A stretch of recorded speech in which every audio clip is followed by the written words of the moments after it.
Breaking news from House Hall, the Chicago Bears have hired their newest offensive coordinator, Bill Lazor. What's up, guys? I'm back with the Bears offseason news videos. If you're new to the channel, subscribe for more Bears content, Bears highlights, Bears coverage, Bears everything. Okay, I'll be coming out with Bears videos pretty much every single week of this offseason. But guys, we have found our newest offensive coordinator, just like I mentioned. His name is Bill Lazor, and I knew a little bit about this guy. Okay, I'd heard his name in the past. I didn't know too much about him. I knew that he was an offensive coordinator in the past, and this is not a sexy hire at all for the Chicago Bears. It's not a flashy hire at all. But since Matt Nagy is probably not going to give up play calling duties for next year, I mean, we don't have that many options to choose from, okay? The top offensive minds in the country, they're not going to come to the Chicago Bears to play second fiddle behind Matt Nagy. So dudes like Pat Shermer, who I really wanted, I mean, they went to the Denver Broncos because he's actually going to get a chance to call plays there. So we were not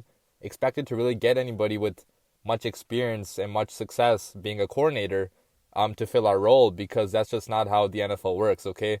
If you have success, you're probably going to get a job with more responsibilities. So let me tell you guys about this guy, Bill Lazor. So he's been in the NFL for a while, but he hasn't been an offensive coordinator for the majority of his career. He's only been an offensive coordinator for the past 4 years of his career.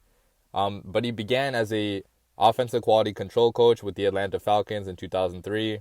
He went to the Washington Redskins as offensive assistant. He was also a quarterbacks coach there. He went to the Seattle Seahawks in 2008 as a QB coach. Then he went to college to Virginia for a couple years to be offensive coordinator and a quarterbacks coach. Then he went to the Philadelphia Eagles in 2013 when Nick Foles was there, working under Chip Kelly as a quarterbacks coach. Then he moved on to the Miami Dolphins for 2 years as an offensive coordinator, eventually moving on to the Cincinnati Bengals in 2016 as a quarterbacks coach, and eventually being promoted to the offensive coordinator job, in which he got fired in 2018. Now let's talk about how this guy actually fared as an offensive coordinator when he was hired to actually have the most responsibility. And the results are not great, guys, okay? Working under the Bengals and the Dolphins, he really did not have that much success at all during any year he was there. Okay, his probably the best year of his career as offensive coordinator came in 2014 when the Dolphins ranked 14th in yards per game. But then after that, the Dolphins dropped down to 26th in yards per game in 2015, and then he got fired. And then when he got hired with the Bengals, they finished dead last in yards during his first year there in 2017, and then they finished 26th in yards in 2018. So he really has not had much success making his offense work so far in the NFL.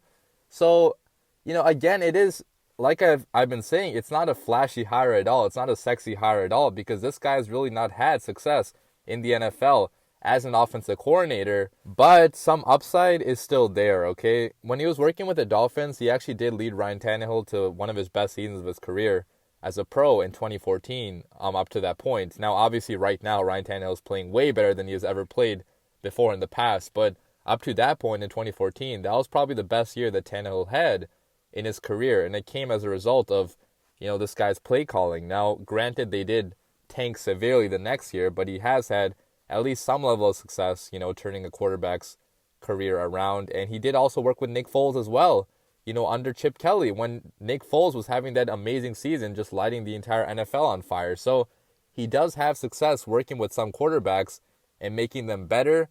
Now, as an offensive coordinator, I don't know if he's actually that great in the NFL, but this is why he probably came to the Bears, okay? Because he's not going to call plays with us here. He's probably more going to be used as like a creative consultant for Matt Nagy. He's not going to be actually calling plays, obviously. So he's going to be in the room with Matt Nagy. He's going to be in the meetings with him, designing plays, scheming different players in different areas, and obviously helping Mitch Trubisky grow as a quarterback as well. But again, I mean, Matt Nagy is most likely going to be having the majority of the play calling duties. So this guy's role is not going to be as much as other offensive coordinators in the NFL. Now, if this next season goes horribly wrong, at the beginning, just like it did last season, and our offense is still dead last, I fully expect Matt Nagy to probably give up play calling duties to this guy. So at least this guy does have some level of experience, calling plays in the NFL. So we're not going to have a total rookie calling plays, but again, this guy is really not going to do as much as other offensive coordinators in the NFL. If you ask me for my opinion on this hire, I don't love it at all. I don't hate it either, because I get the situation, okay? you're not going to get any like top mind like Pat Shermer or, any other, maybe a college coach. You're not going to get the top minds in the country because they want to call plays. And our offensive coordinator is definitely not going to be calling plays. So you were not left with many options. Now, obviously, this guy was probably not at the top of my list because he has not had really any success in the NFL as offensive coordinator. But obviously, Matt Nagy and Ryan Pace, they know more about the situation than I do. They've actually talked to the guys, so maybe they know something that we don't know. I'm hoping that's the case at least because we need this offense to be successful next year. We cannot have a repeat of last year. If this offense still stinks next year, Ryan Pace will lose his job. Matt Nagy will probably lose his job. Maybe Trubisky as well. So I really hope these changes work. I don't like this move, that much right now, but maybe it'll work out in the long run. Let me know what you guys think about this move in the comments down below. But as always, bear down.